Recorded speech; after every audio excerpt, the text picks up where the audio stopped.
Today I fucked up by calling CPS on my parents and now I'm homeless. So this story begins about 10 years ago. I've always been a little different, probably on the spectrum, and was never super masculine. I was also really smart and precocious, way ahead of my peers in school. I was hyper and often asked why instead of blindly listening, but I was a good kid with a good heart. My father is a strict, authoritarian religious type who resented that I had a sensitive side and didn't blindly follow his authority. He limited the time I could spend pursuing my hobbies because he wanted me to study and practice piano, which was his passion. He yelled at me a lot, and then would yell at me for crying.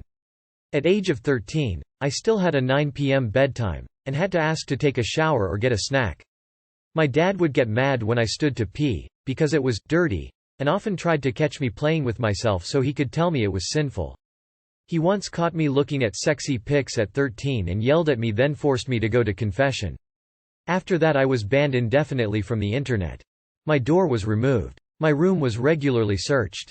They found my secret iPod that had Eminem and 3 Days Grace on it, which was the only thing that kept me going, and they told me it was sinful music. I wasn't allowed to have a cell phone or go out with friends because they didn't trust me. I felt so isolated and alone. I started drinking a little and cutting myself, and when my youth pastor saw my scars and told my dad, he forcibly stripped me to see them and yelled at me about how I made my mom cry herself to sleep. Soon after I came out as gay. It was not well received, and I was told in no uncertain terms that I had to accept it was wrong because it went against our family values. I was so depressed. All I wanted was some space to be myself and some love and acceptance, but my parents thought I was some kind of monster. After a half-assed suicide attempt, I was put into a mental hospital. Discharged 2 weeks later. And my parents sent me to 3 more in a row, saying, "Nobody understands how troubled our son is." I kept getting discharged because there were no grounds to keep me, but my dad was paying out of pocket, so getting me admitted was easy. Finally, while I was at the 4th one, he told me that I was getting sent to a Christian boarding school in Texas indefinitely, with no access to the outside world, and that a private jet with security was taking me in 3 days. He claimed it had nothing to do with my sexuality, but the admissions lady I was forced to have a phone appointment with was asking what I had done with other boys. Here's where I feel like I fucked up. I asked for the number to CPS and called them from the hospital. I was assigned a caseworker and a judge ordered that I had to stay in my home state during the investigation. My siblings were pulled out of class asking if my parents hit them and stuff. I didn't find this out until years later, but apparently they were really traumatized and didn't understand what was going on. My sister has always been daddy's girl and my brother held his tongue, so my dad was nicer to him. I was ultimately placed into foster care. My parents were charged with neglect and ultimately beat the charges, but it was really expensive for them, and then my dad had to pay child support until I was 18. I carry a lot of guilt. Foster care was fairly uneventful.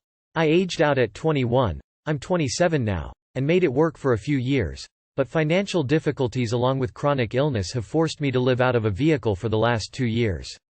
I work as much as I am able and would actually make less on disability. But I can't seem to really generate enough to get out of the situation. Currently stuck renting an expensive vehicle after mine got flooded in December, since I'm severely allergic to mold and everything in my price range gives me an asthma attack. Previously I would see my family on holidays and call them on birthdays, but I have reason to believe they suspect I'm homeless and don't want to deal with it. My family is really well off. My sister is getting married in 2 weeks and I haven't gotten an invite. A few years ago she told me, "You abused the family." Maybe I shouldn't have shouted back at my dad. Sometimes I feel like if I could have just held my tongue and pretended to agree with their religion I wouldn't be in this situation. I love my family a lot and I wish my existence didn't cause so much pain for them. Too long did not read. I came out as gay at 13 and my strict, religious dad tried to have me sent to a Christian boarding school. I called CPS and my parents were charged with neglect and my siblings were traumatized by the interviews with social workers. I was put into foster care and my dad had to pay thousands a month in child support. He says, he's already sent me to Harvard, and says I'm on my own now. I don't know what else I could have done, but now I'm homeless and my family feels betrayed and I feel so sad and guilty. Edit. I had no idea so many people would see this. I really appreciate all of your comments, even the mean ones, because they are showing me how much I've grown in loving and accepting myself. I've been in therapy for a long time and for the most part recognize that I made a courageous move. But I still have moments where I blame myself. Childhood trauma and gaslighting can leave us with long-lasting scars. To those who say that my current situation is my own fault, you are right in the sense that I need to take personal responsibility for my life and that nobody is going to save me. I just hope someone shows y'all a little grace if things go downhill for you. So sad reading how these, very religious, people talk about sins and such, while actively breaking as many of the 10 Commandments as they can. I hope that wherever you are tonight, you feel safe, loved, and recognized. I'm sorry your parents are such dicks. You did not fuck up. Please don't feel guilty, it's not your fault. Your father is king of assholes. No one deserves to go through that. I'm so sorry for what you went through and are still going through. Please know that despite what your family tells you, the fuck up is your parents, not yours. You did nothing wrong. You were abused. It sounds like they were planning to send you to conversion therapy next. Things were probably going to continue getting worse, not better. You deserved then, and still deserve now, to be loved for exactly who you are. Any pain your family has suffered is purely your parents' fault. You have never deserved to be treated the way your family has treated you. You have always been completely worthy of love. I hope you're safe and that things start to improve. And I hope that in some way, though it's from a distance and from a stranger, you can feel my sincere caring for you. You were an abused child that called CPS to protect yourself. I am so sorry you were dealt a shitty hand in life, but as a mom, I'm so proud of you for recognizing that what they were doing was wrong and abusive and taking action to stop it. Many adults don't have the courage to make that call, but you did. Today I fucked up by allowing a colleague to do my interviews for a new job role. This happened on Friday and just got around to posting it today. I am a finance manager for a company. We are looking for an assistant for me to manage as we have expanded. Due to my workload, I reviewed a few CVs and sent them on to my colleague as I was on annual leave, vacation, for the last few days of last week. So the applications were sent on to my colleague and I asked him to do a basic interview alongside a competency test, and if he was happy he could forward the applications on to my boss, who is a director of the business. Anyway, there are 3/4 good applications and the interviews happened without myself due to this annual leave and not wanting to hold up the process. One applicant ticked the boxes on the interview and then was the strongest candidate who was interviewed and passed the test. My colleague and manager in my absence decided to offer her the job and she accepted. The foo, she is a girl who I know personally and I never knew her last name and therefore I didn't notice it on the application. The girl in question is a XFWB, friend with benefits, where things did not end amicably and ended with her blocking me and telling me to fuck off and die. Anyway, she has been offered the job and has accepted, and she will be working under me as her manager. I am not sure how to handle this and how to address this with our department, as she had accepted the contract and handed her notice in on Friday. She will under no circumstances work with me as her manager, and I did not realize she worked in this sector and was looking to change jobs. How do I deal with my induction with her, which is virtual next Monday? Too long, did not read. Hired a new hire who was a XFWB, which ended in her blocking me. Edit. Sorry for formatting, I am on mobile. Edit 2. Sorry, I am UK based and just woke up. I will reply to top comments now. Edit 3. I plan on going to HR as soon as I am in the office at 9 a.m. For now I have a hour's commute on the train. Edit 4. Went to HR at 9 a.m. and they have invited me back at 10 a.m. to fully discuss alongside my manager. Wish me luck. Edit 5. I want to make it clear I will be managing her, hence why I want to get advice from our. If I was not managing her, then there would not be any issues. This is about clarity and how to move forward. Edit 6. I have had the meeting and am expecting an update shortly. Once I have all the details I will update you all. Lesson learned: do not outsource your hiring. Edit 7. Turns out luck has been on my side. Another manager is looking for a replacement assistant on a similar project, as they have handed in their notice last week and was not public knowledge. This is at a different building but within 5 minutes of the original location. I am now hiring for a new assistant and she will go work in another building where there will be little, no contact unless via email. I will be hiring and involved in the whole process, and lesson learned. People are doubting as I did not know her full name. Go on any dating app and their first name is there but not the full name. We hooked up a handful of times and as it was casual we knew rough details but never fully disclosed names etc. I do not have any problem with her and would work professionally with her, and I would have been a professional manager to her should she had wished to be managed by myself. The blocking was about 6 months ago, and I would like to think she has gotten over the situation now. There was no prejudice and the best candidate got the job. So please put down the pitchforks. I have this in writing from HR and have a copy of this for my personal records too. Our and my manager were very supportive, and I am sure they are laughing behind closed doors at the situation now it is resolved. The end. Now I can go enjoy a cold beer on a nice warm evening and no stress or worries. This has all the makings of a future lawsuit. This is probably an HR matter that needs to be disclosed sooner rather than later. Lay all the cards on the table so that nobody can accuse you of withholding information later on. Yeah, you're going to need to speak to HR about this. Don't want things getting messy, pun kinda intended, once she starts. Talk to HR immediately. She will be working under me as her manager. First she worked under you as a FWB, now she will work under you as her manager. And that, kids, is how I met your mother.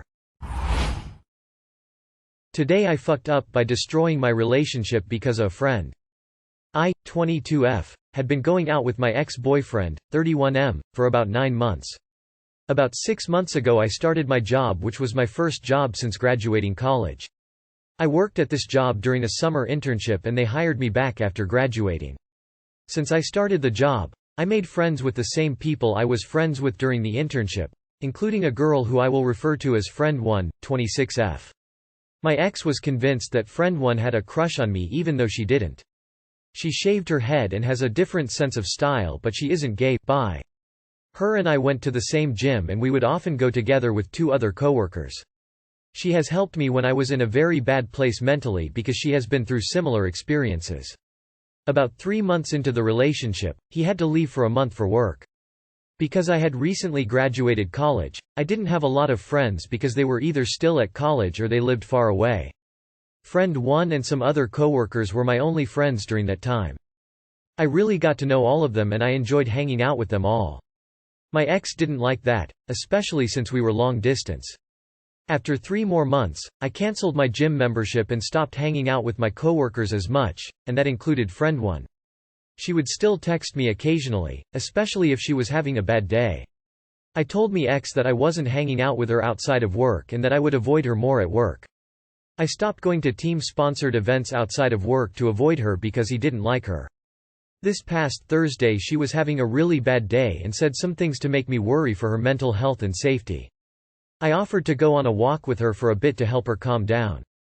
On Saturday, my ex and I were driving to go camping, a 3-hour drive, and he started looking through my messages. This isn't the first time he has done this. He would go through my phone a lot when I was sleeping to see if I was texting Friend 1. He did see the message about me asking her if she wanted to go on a walk and he got pissed. He told me I lied to him and betrayed him. He said Friend 1 ruined the relationship. We ended up camping anyway and he kept bringing it up throughout the weekend. On Monday we got lunch at a restaurant before driving home and he told me to choose between him and getting rid of her in my life. I told him that I wasn't going to choose. As long as I still work at that job, there's no way of avoiding her. I can't leave the job because I don't have enough work experience to get another one with the same salary. He got mad at me and started yelling at me, telling me again and again that I destroyed the relationship. He also threw a water bottle at my car and it bounced back and hit me. It was a very long and awkward ride home. He called me the next day to continue insulting me and telling me how much I ruined the relationship. I broke it off with him after he kept calling me and insulting throughout the night, knowing I had early meetings in the morning. I ended up going to the hospital on Tuesday because I had a panic attack that caused severe chest pain, which made me miss a day of work. He is convinced that I destroyed the relationship even though I already lost a friend, Friend 1, gave up grad school, a gym membership, and a lot of money on a vacation my ex and I were supposed to go on. I gave up weekends with my family and friends to stay with him where we wouldn't leave his apartment because he didn't want to run into anyone he knew. Too long did not read. Ex made me choose between him and a friend. I refused to choose. He told me I destroyed the relationship. Edit. I feel like I foo because he told me I could have stopped the friendship sooner, as soon as he told me about being uncomfortable with the friendship. Sounds like your boyfriend is the fuck up. He shouldn't be controlling who you hang out with. You're a grown-ass woman, and you can make your own decisions. If he doesn't like them, and your decisions aren't obviously intended to hurt him or your relationship, then it's him that's the problem, not you. TIFU. My ex emotionally and potentially physically abused me. And now we broke up. I don't get these posts. Your ex was a piece of shit human being. He ruined the relationship. You did nothing wrong. Sounds like your ex is a giant bitch. I mean, I get jealousy if there's jealousy to be had. However, this is extreme and all I can think of is your ex is a bitch. He sounds controlling AF. The fuck up is that you didn't end the relationship long ago. Dude is fucked. Today I fucked up by telling a Slavic tourist, "We don't allow your kind in here." I work at a cafe that has BYOB, bring your own beans, Wednesdays, as implied. The premise is that customers bring a bag of coffee beans, and for $1 we grind them for you and use our professional industrial equipment to make your preferred version of your coffee fix. It's a fun community thing, 50% of proceeds go to charity, yada yada yada. At the beginning of the year, 2 really awesome students at the local high school turned their successful business project from the previous semester, a shop that sourced and sold locally grown coffee beans, into a real business, and it really took off in the neighborhood. The main grocer, independent, not a chain, now carries their beans as do some other shops around town. And to be clear, their success is well deserved. The coffee is freaking delish and the boys that started the company both come from really impoverished backgrounds, so you really want to root for them. However, there is a slight problem. The boys sell 2 kinds of beans, a light roast and a dark roast. The dark roast is called My Kind and the light roast is called Your Kind. There's some cute story about why those are the names, but to be honest I've forgotten it. Point is, both are great as I've said, but something about the light roast beans are not good for our equipment at the cafe. They tend to clog the machines even after being grinded to a fine powder. For some reason, the dark roast beans do not have the same problem.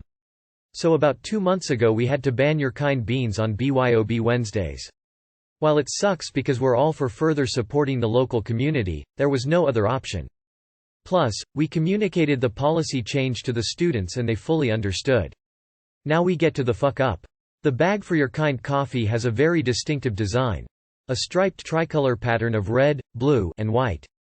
Well, today, a man and his daughter walked in with a bag of Your Kind beans and got into the line, which was very long at the time.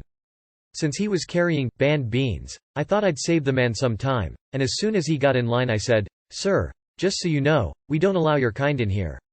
At first he just looked at me pretty confused and exchanged whispers with his daughter, who explained to him what I had said. A look of rage flashed on his face. He evaded the line and stormed up to me right at the counter and asked, in a heavy accent, "You not allow my kind?" I had not realized what it had sounded like, and so I responded, "No, my kind is okay, your kind is not." He got super close to me and spat out a really harsh, "You motherfucker," and then he marched out of the store with his daughter while cursing in some foreign language. While he was walking away, I noticed he wasn't holding a bag of beans at all. It was a flag. According to my later Google search, it was a Serbian flag. It hit me pretty much as soon as he slammed the door behind him that I had inadvertently refused service and had been very racist to a foreigner. I ran into the back room to cry and my coworkers and manager had to console me and tell me it was an honest mistake. My manager sent me home early to get some rest, but I've just been pacing around. I can't get it out of my head. The man was so happy when he entered the cafe. He was whistling, and probably just wanted to show his daughter an American experience. And I ruined it. Too long did not read. I accidentally made it sound like Serbians were not allowed in our cafe and ruined a tourist's day. Now this is prime cut today I fucked up content, Madan.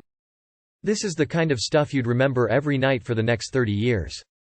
Your Bosnian customers are probably pleased. I worked with another sailor years ago, who was really disgruntled over standing a security watch one Sunday. There was a Japanese tour group on their way to see the USS Arizona Memorial. One old man walked up for directions, and asked, "Excuse me. Where may we find the USS Arizona?" The sailor replied, "Right about where your father left it." After I just about crapped myself, I called for someone to relieve that guy. A watch relief was sent for both of us. He got his ass handed to him. I caught up to the group, and apologized for what was said. Oh man. This would haunt me until the end of time. It can't be undone, but you can learn to live with it. The trick is to not let the incident define you. Think of it as a single mistake. You are not a bad person. It really is just a blip in the timeline that feels like a mountain now, but will diminish in time. You'll always remember the moment, but putting it in context with the rest of your life will help you to not let it consume you. I'm sure we have all accidentally said the wrong thing with terrible consequences at some point. I know I have. That mortifying moment when you realize the impact of what you have said is indescribable. I feel your pain. Be strong. You are not a bad person.